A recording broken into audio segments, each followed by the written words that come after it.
Hello दोस्तों, क्या हाल है। तारीख 24 मार्च 2025, दिन सोमवार, हिंदी तिथि 10 में। और आइए बात करते हैं आज के मुख्य समाचार में देश भर की तमाम बड़ी खबरों पर नजर डालते हैं। देखिए दोस्तों, एक तो आज के दिन को दुनिया भर में वर्ल्ड ट्यूबरक्यूलोसिस डे के रूप में मनाया जाता है, यानी विश्व टीबी दिवस। आज से ठीक 143 साल पहले टीबी के बैक्टीरिया का पता चला था वैज्ञानिकों को। एक जर्मन वैज्ञानिक रॉबर्ट कोच ने इस बैक्टीरिया की खोज की थी और इसके लिए उन्हें नोबेल पुरस्कार भी दिया गया था 1905 में। दुनिया भर में लोगों को टीबी रोग के बारे में जागरूक करने के लिए ये दिवस मनाते हैं और हमारे देश में भी गुजरात राज्य अग्रणी बना है टीबी उन्मूलन के मामले में। नीति आयोग के टीबी उन्मूलन लक्ष्य का 95% टारगेट हासिल किया गुजरात ने। निक्षय पोर्टल पर 10,000 से भी ज्यादा निक्षय मित्रों का पंजीकरण किया और इनके माध्यम से तकरीबन 3.5 लाख पोषण किट्स का भी वितरण किया गया। केंद्र सरकार ने भी टीबी मुक्त भारत अभियान चला रखा है और इस साल 2025 तक केंद्र सरकार ने भारत को टीबी मुक्त करने का लक्ष्य भी तय किया है। वैज्ञानिकों की एक रिपोर्ट कहती है दोस्तों कि कुपोषण की वजह से टीबी होने की आशंका 6 से 10 गुना तक बढ़ जाती है।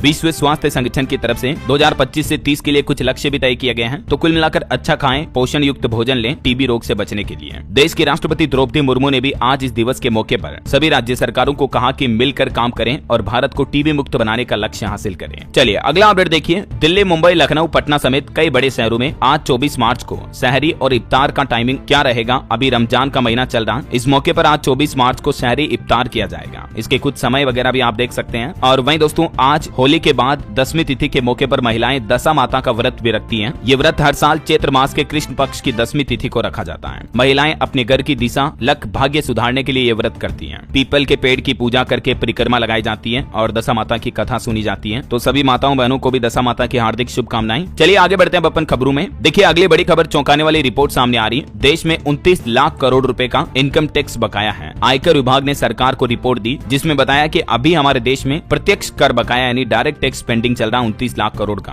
जिनमें से 67% टैक्स वसूली करना बेहद कठिन है। और वहीं देखिए बड़ी खबर, भगोड़ा हीरा कारोबारी मेहुल चोकसी को भी भारत लाने की तैयारी की जा रही है। वो अभी उनकी पत्नी के साथ बेल्जियम में रह रहे हैं। इन पर भी 13,850 करोड़ रुपए के घोटाले का आरोप है। चलिए अगली खबर आ रही, बोइंग कंपनी ने भारत में 180 लोगों को नौकरी से निकाला, कार्यबल में कटौती करने के लिए कदम उठाया। और वहीं केंद्र सरकार का देश के युवाओं के लिए एक बड़ा फैसला देखिए, सरकारी भर्तियों के लिए होगा अब एक ही पोर्टल, चयन प्रक्रिया और भी तेज होगी इससे। दरअसल केंद्र सरकार एकल नौकरी आवेदन पोर्टल शुरू करने जा रही है। केंद्रीय मंत्री जितेंद्र सिंह बोले कि इससे सरकारी नौकरी की तैयारी कर रहे उम्मीदवारों का बोझ कम होगा और सिंगल पोर्टल विंडो की फैसिलिटी मिलेगी। अलग अलग तरह के किसी भी कॉम्पिटिटिव एग्जाम के लिए आपको अब ऑनलाइन अप्लाई करने के लिए अलग अलग प्लेटफॉर्म पर आवेदन करने की आवश्यकता नहीं होगी। जल्द ही ये सिंगल पोर्टल लॉन्च किया जाएगा। और भारत के लिए एक बड़ी अच्छी खबर देखिए दोस्तों, वैश्विक पटल पर बढ़ेगा भारत का दबदबा। जीवीसी में इंडिया की हिस्सेदारी बढ़ाने की कवायद भी और तेज हो चुकी है और इस नई पहल से भी देश में नए रोजगार मिलने की संभावना बढ़ेगी। जीवीसी यानी वैश्विक मूल्य श्रृंखला में भारत की हिस्सेदारी बढ़ाने के लिए नीति आयोग ने मैन्युफैक्चरिंग को बढ़ावा देने की सिफारिश की है। मुख्य रूप से इलेक्ट्रॉनिक्स, केमिकल और ऑटोमोटिव सेक्टर पर सरकार ध्यान दे रही है। गवर्नमेंट का टारगेट है 2030 तक इलेक्ट्रॉनिक्स के कारोबार को 500 अरब डॉलर तक ले जाने का और इस लक्ष्य के हासिल होने से 50 से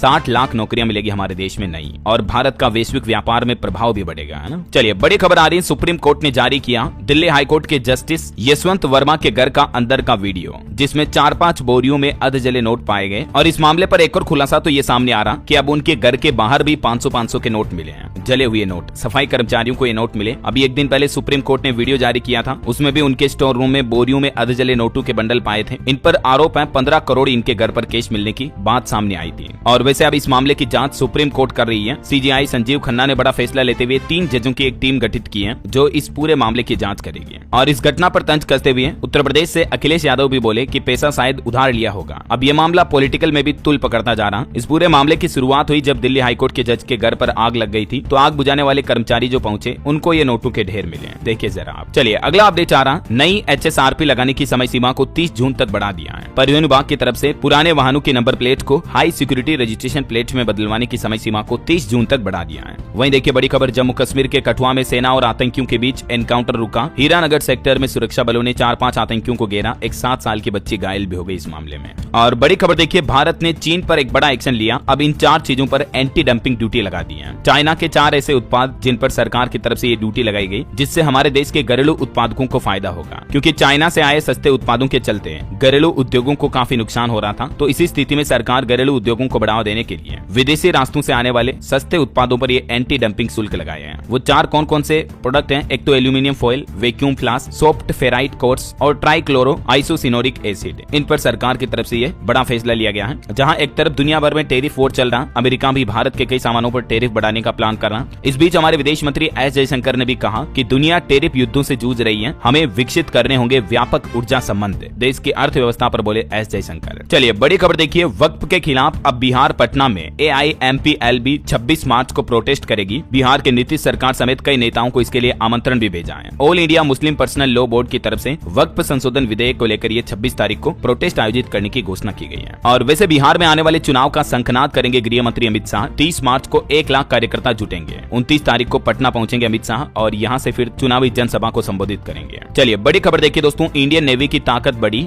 युद्धपोत तवस्या लॉन्च हुआ। महाभारत के महायोद्धा भीम की गदा पर इस युद्धपोत का नाम रखा गया है। गोवा शिपयार्ड लिमिटेड GSL में भारत सरकार द्वारा स्वदेशी रूप से निर्मित ये P1135 परियोजना के दूसरे युद्धपोत तवस्या का शुभारंभ किया गया। गोवा शिपयार्ड से इसका जलावतरण हुआ। बहुत ही आधुनिक नियंत्रण प्रणाली से लैस है ये। इसकी ये खासियत है कि काफी दूर तक भी समुद्र में दुश्मनों को ये मार गिराएगा, तो इससे हमारी भारतीय नौसेना की ताकत बढ़ेगी। चलिए अगली बड़ी अच्छी खबर देखिए, आप अपने ड्राइविंग लाइसेंस से सिर्फ भारत ही नहीं बल्कि विदेशों में भी गाड़ी चला सकते हैं। दुनिया भर के कई देशों में भारतीय लाइसेंस मान्य है, 25 से भी ज्यादा कंट्रीज में। और IDP के साथ आप 150 से ज्यादा देशों में गाड़ी चला सकते हैं। IDP यानी इंटरनेशनल ड्राइविंग परमिट के जरिए, जो आप भारत में रहकर भी बनवा सकते हैं। अभी भारतीय ड्राइविंग लाइसेंस USA यानी America, United kingdom, Australia, New Zealand, Germany, Switzerland, France, दक्षिण अफ्रीका, सिंगापुर, स्वीडन समेत कई देशों में मान्य है। इन 5 देशों में भी, Canada, Malaysia, Bhutan, Norway, Hong Kong में भी आप इंडियन ड्राइविंग लाइसेंस के IDP परमिट के साथ गाड़ी चला सकते हैं, है ना। और खबरों में आगे बढ़े दोस्तों, इससे पहले जो लोग ट्रेडिंग करते हैं उनके लिए एक बहुत ही महत्वपूर्ण जानकारी। आपको पता होगा ट्रेडिंग में सब सेक्टर्स को ट्रैक करने के लिए एक ऐसा प्लेटफॉर्म चाहिए जो आपको रियल टाइम अपडेट्स दे,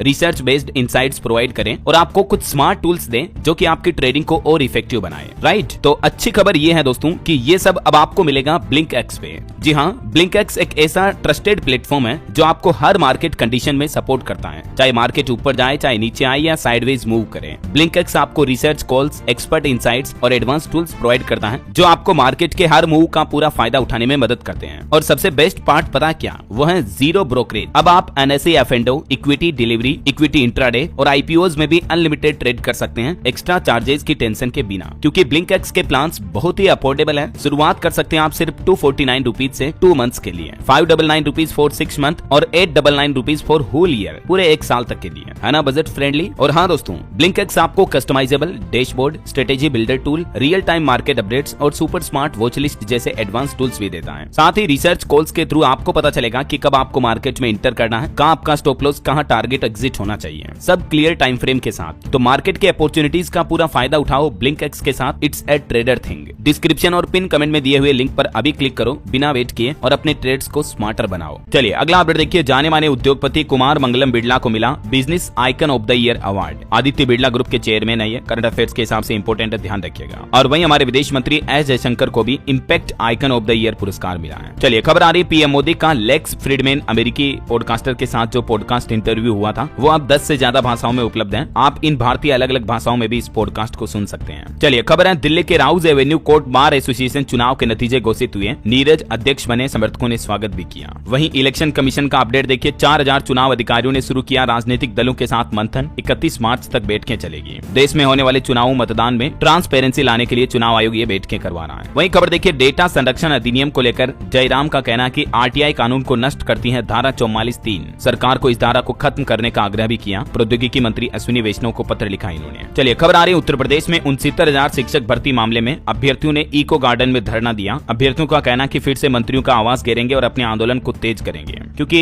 इस भर्ती से जुड़े युवा स्टूडेंट अभ्यर्थियों का कहना कि इस मामले में सुप्रीम कोर्ट में भी उनकी तारीखों पर सुनवाई नहीं हो पा रही है और इसलिए अब ये और ज्यादा विरोध करेंगे। चलिए खबर देखिए, राजीव चंद्रशेखर होंगे केरल बीजेपी के नए अध्यक्ष। आधिकारिक घोषणा 24 मार्च को होगी। और बड़ी खबर आ रही है, पटना के साथ ही वक्फ संशोधन विधेयक को लेकर देशव्यापी आंदोलन की भी तैयारी की जा रही है। मुस्लिम पर्सनल लॉ बोर्ड ने ऐलान किया और कहा कि वक्फ संशोधन विधेयक के खिलाफ देशव्यापी आंदोलन करेगा मुस्लिम पर्सनल लॉ बोर्ड। और इसकी शुरुआत पटना में 26 मार्च को होगी, विजयवाड़ा में 29 मार्च को प्रदर्शन किया जाएगा, है ना। चलिए खबर देखिए, RSS प्रमुख मोहन भागवत से मिले भाजपा अध्यक्ष JP नड्डा। औरंगजेब पर भी RSS ने कहा कि आक्रांता हमारे आइकन नहीं हो सकते हैं, धार्मिक आरक्षण नामंजूर है। वहीं खबर है, मणिपुर हिंसा पर अगर चर्चा की जाए तो समाधान दूर नहीं। सुप्रीम कोर्ट के जस्टिस गवई ने कहा कि राज्य में हर कोई शांति चाहता है, मौजूदा हालात पर किसी की दिलचस्पी नहीं है। अभी एक दिन पहले आपको पता होगा सुप्रीम कोर्ट के 5 जजों ने मणिपुर का दौरा किया था, तो अब कहीं न कहीं देश का सर्वोच्च न्यायालय मणिपुर में हिंसा को खत्म करने पर कार्यवाही कर रहा है ना। और महाराष्ट्र के नागपुर में भी जो औरंगजेब कब्र पर हिंसा हुई थी, तो आखिरकार 6 दिन बाद नागपुर शहर से कर्फ्यू हटा। पुलिस तैनाती के साथ गश्त अभी भी जारी रहेगी। शिवसेना बोली कि उपद्रवियों का बांग्लादेश से संबंध है। खैर फिलहाल राहत की बात यह है, नागपुर में सभी इलाकों से कर्फ्यू हट चुका है। हालांकि प्रशासन का सख्त पहरा जारी रहेगा। मुख्यमंत्री फडणवीस बोले कि उपद्रवियों से करेंगे नुकसान की पूरी भरपाई। वहीं इस मामले से जुड़े एक्सपर्ट लोगों का भी ये कहना है कि जीवित पिता को पानी के लिए तरसाने वाला औरंगजेब नहीं हो सकता मुसलमानों का आदर्श। मुसलमान समाज को ये समझना चाहिए कि उनकी असल प्रेरणा कौन है,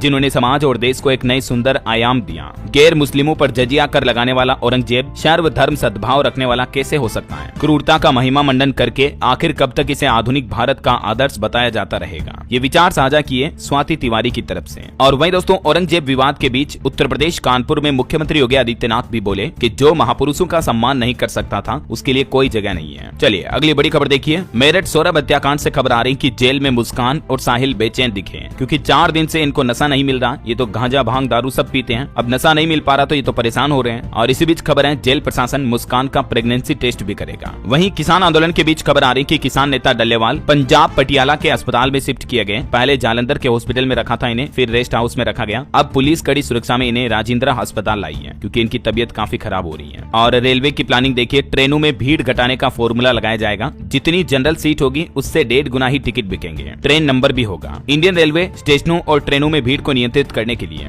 ये नया फॉर्मूला लागू करने की तैयारी कर रहा है। और वैसे बीते दिन भी दोस्तों नई दिल्ली रेलवे स्टेशन के प्लेटफॉर्म नंबर 12-13 पर लोगों की भारी भीड़ हो गई। हालांकि रेलवे ने कहा कि स्थिति सामान्य है। महाकुंभ के समय भी आपको पता होगा इस रेलवे स्टेशन पर भगदड़ मच गई थी। तो इस बीच अब ये रेलवे का प्लान है, अगले 4 से 6 महीनों में ये नई व्यवस्था लागू हो सकती है। वहीं गर्मी की छुट्टियों से पहले रेलवे ने एक और प्लान बनाया है। इन राज्यों के लिए 1200 स्पेशल ट्रेनें भी चलाई जाएगी। वर्तमान गर्मी की छुट्टियों के दौरान यात्रा की मांग को पूरा करने के उद्देश्य से अब तक पश्चिमी रेलवे ने विभिन्न गंतव्यों के लिए 930 ट्रिप वाली 29 जोड़ी ग्रीष्मकालीन विशेष ट्रेनें अधिसूचित की हैं। और ये ट्रेनें उत्तराखंड, दिल्ली, राजस्थान वगैरह कई बिहार, पश्चिम बंगाल अलग अलग राज्यों में चलाई जाएगी, ताकि लोगों की भीड़ इकट्ठी ना हो, है ना। चलिए खेल समाचार पर खबर देखिए। आईपीएल मैच का अपडेट है। चेन्नई ने मुंबई को 4 विकेट से हराया। एमआई लगातार 13वें आईपीएल सीजन में पहला मैच हारी। रचिन और गायकवाड़ की 50 देखने को मिली। नूर को 4 विकेट भी मिले। वहीं अंतर्राष्ट्रीय मैच से भी अपडेट है। न्यूजीलैंड ने पाकिस्तान को 115 रन से हराया। चौथे T20 में पाकिस्तान 105 पर ऑल आउट हो गया। होम टीम ने सीरीज में 3-1 की बढ़त बनाई। चलिए खबर आ रही दोस्तों, मिस यूनिवर्स और मिस यूनिवर्स इंडिया ने एक साथ निहारा ताजमहल का दीदार। और ये बोले कि अद्भुत कलाकारी है, ये प्रेम का अनोखा नमूना है। ये दोनों लड़कियां जो आप देख पा रहे, एक तो मिस यूनिवर्स है और एक मिस यूनिवर्स इंडिया है। दोनों ने एक साथ ताजमहल का भ्रमण किया और ताजमहल के सौंदर्य पर मिस यूनिवर्स ने कहा कि इससे सुंदर कुछ नहीं। ताज कैंपस में 45 मिनट बिताए इन्होंने। चलिए अगला अपडेट देखिए। इंडियन स्कॉलर गायत्री चक्रवर्ती को होलबर्ग पुरस्कार से सम्मानित किया गया। ये कोलंबिया यूनिवर्सिटी में पहली एसविद प्रोफेसर रही है। पद्म भूषण से भी सम्मानित हो चुकी हैं और अभी 2025 में इन्हें ये नया पुरस्कार दिया गया। करंट अफेयर्स के हिसाब से इंपोर्टेंट है, ध्यान रखिएगा। चलिए मोबाइल फोन लॉन्चिंग पर खबर आ रही है। आईफोन 16e में आपको नोट्स ऐप जैसे कई एआई फीचर मिलेंगे। इस फोन में एप्पल का अब तक का सबसे एडवांस C1 मॉडेम मिलेगा। बैटरी बैकअप की कोई टेंशन नहीं होगी। आईफोन 16e की कुछ प्राइस, स्टोरेज वगैरह भी आप देख सकते हैं। बहरहाल अभी तो कुछ और महत्वपूर्ण और काम की खबरें देखेंगे दोस्तों अपन, लेकिन फिलहाल वक्त तो चला है आज के ताजा मौसम समाचार जानने का। और हाँ, आपसे एक रिक्वेस्ट ये है कि अगर आप DLS न्यूज चैनल पर पहली बार आए हैं और चैनल से अभी तक जुड़े नहीं हो तो जुड़ जाइए। चैनल को सब्सक्राइब करके बेल आइकन जरूर दबा दीजिएगा और इस वीडियो पर एक लाइक और शेयर भी कर देना, ताकि आपको रोजाना की ताजा खबरें, महत्वपूर्ण मुख्य समाचार, काम के न्यूज अपडेट सबसे पहले आपके मोबाइल पर मिलते रहेंगे। चलिए बिना टाइम वेस्ट किए सीधा आगे बढ़ते हैं मौसम अपडेट में। तो देखिए दोस्तों, एक तो उत्तर प्रदेश, छत्तीसगढ़, उड़ीसा